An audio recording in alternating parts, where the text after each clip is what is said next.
the country's debts at national, sub-national level immediately to know the quantum of the debts that we owe, because I believe that we don't have the exact size of the debt, know who and who we're owing,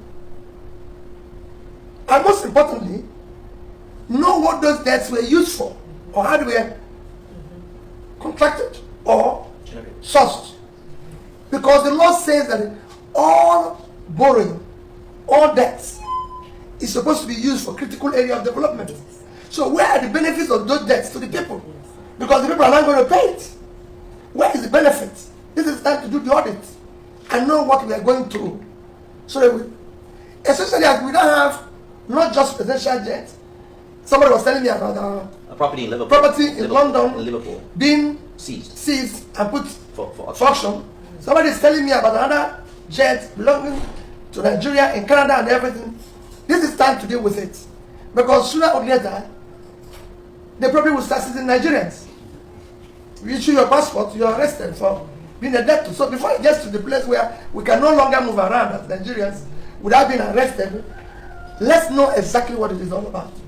Similarly to that, we need to audit now all our upfront sales of our oil, because the law says it must be used for critical, strategic, national issues. What did we use all these resources for? And I'm glad you just talked on that oil situation. The fact that we have Dangote refinery seeking to process to have the federal government offer them a sale of oil so that they can be able to, based on the refinery being built. What is your position on the controversy that's going on regarding? I've said it shouldn't have been.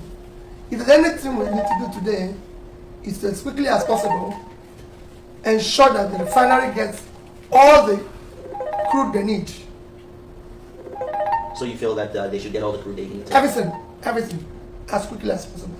Why? And that's why I said we must today. One of the trades we have of foreign exchange is importation of refined fuel. So if we have something local that can help us manage that situation, we should have been very, very aggressive in ensuring that it's operational. But that's before you build a refinery, Mr. Dangote, shouldn't he have consulted to ensure that No, I will pass that stage. Okay. I will supply to anybody who have a refinery today as quickly as possible. Thank you.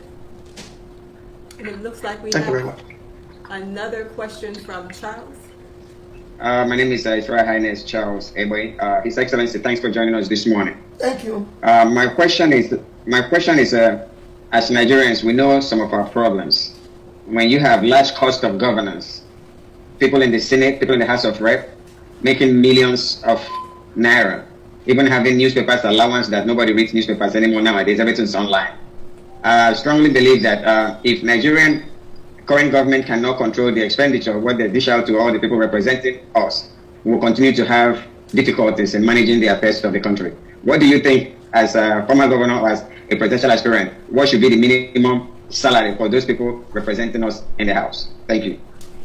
Thank you very much. If you have followed me, as you know, I've been, I don't know how to describe it, but a very, very, very campaigner of cutting the cost of governance, aggressively ensuring that it's reduced to minimum. And it's not just those who are in the House.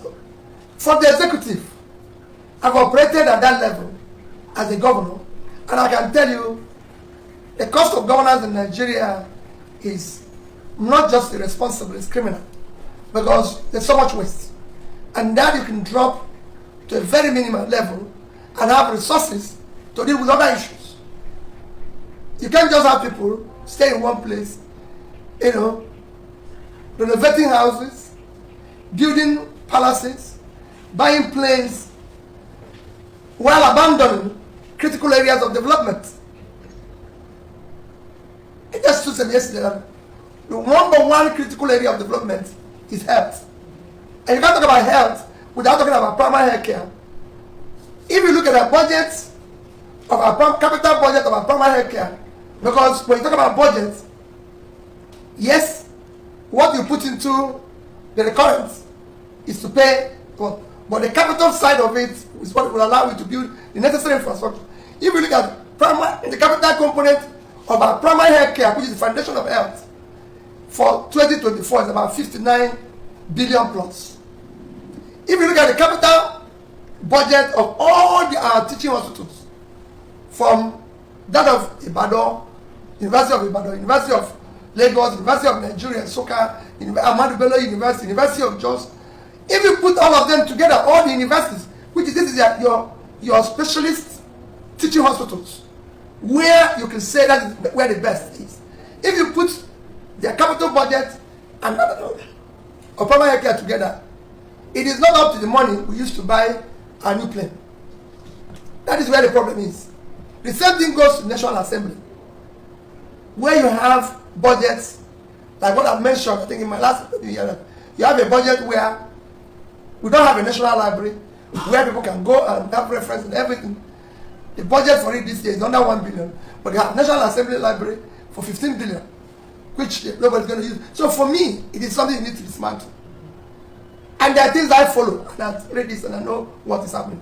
So it's not about me, it's about if you're there, you have to come out and show this is the way to go. But it has to start with you, who is on the executive side, before you can tell other people to manage their own situation. Thank you so much for that. Thank you.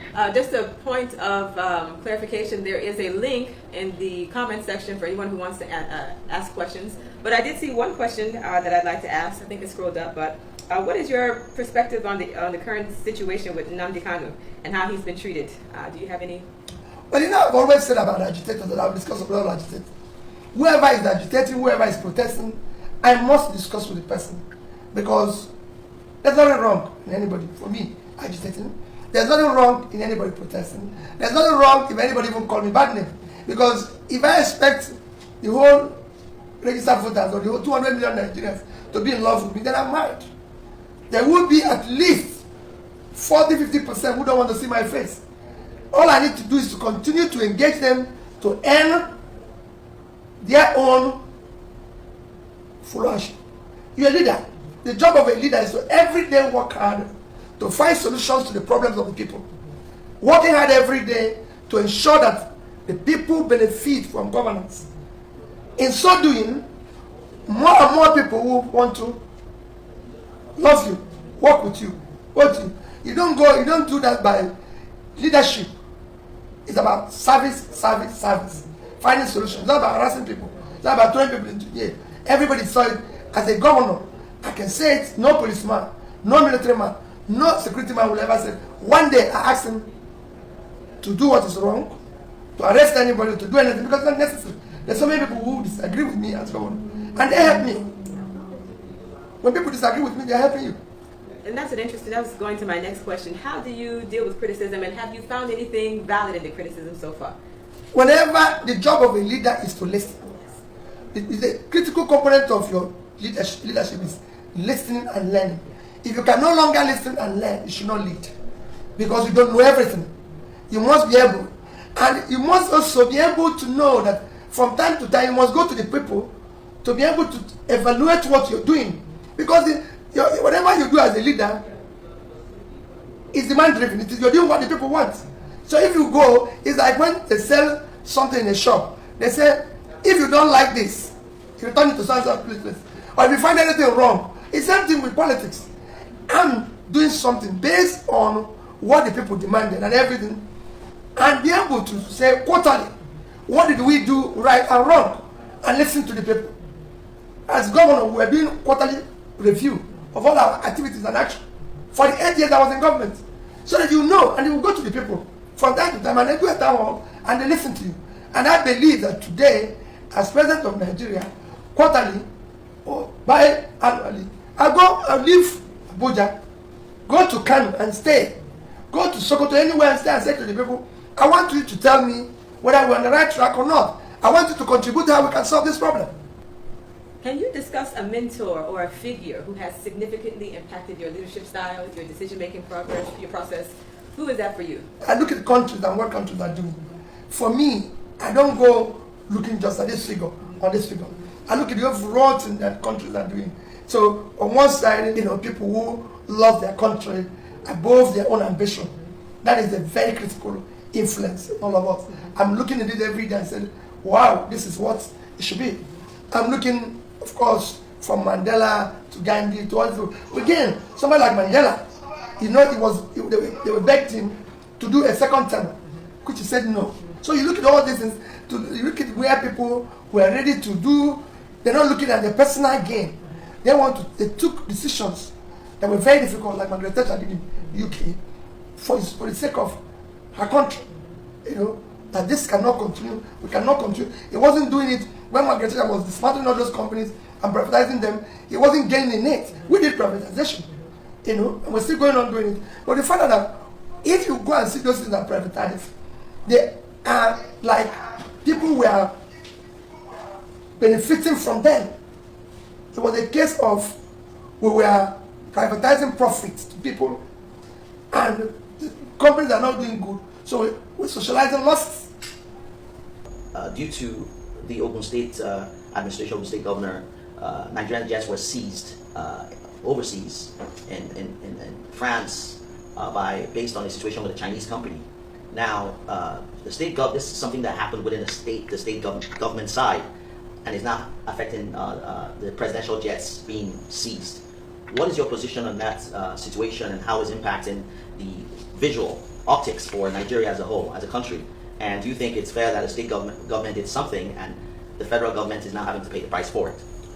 Well, for me, the first thing to say that what we are going through now is very, very shameful and very negative in terms of the perception of our country. And something needs to be done very quickly.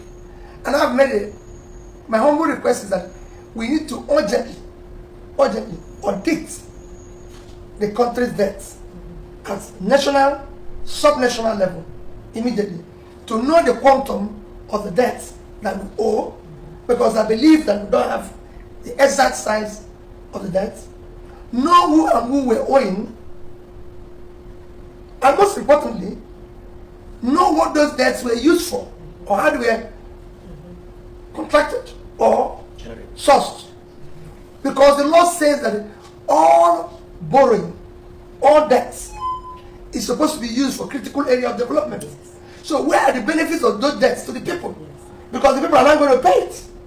Where is the benefit? This is time to do the audit and know what we are going through. So that especially as we don't have not just presidential jets. Somebody was telling me about a property in Liverpool. London, in Liverpool, being seized and put for auction. Somebody is telling me about another jet belonging to Nigeria in Canada and everything. This is time to deal with it, because sooner or later they probably will start seizing Nigerians. You issue your passport, you are arrested for being a debtor. So before it gets to the place where we can no longer move around as Nigerians without being arrested, let's know exactly what it is all about. Similarly to that, we need to audit now all our upfront sales of our oil, because the law says it must be used for critical, strategic, national issues. What did we use all these resources for?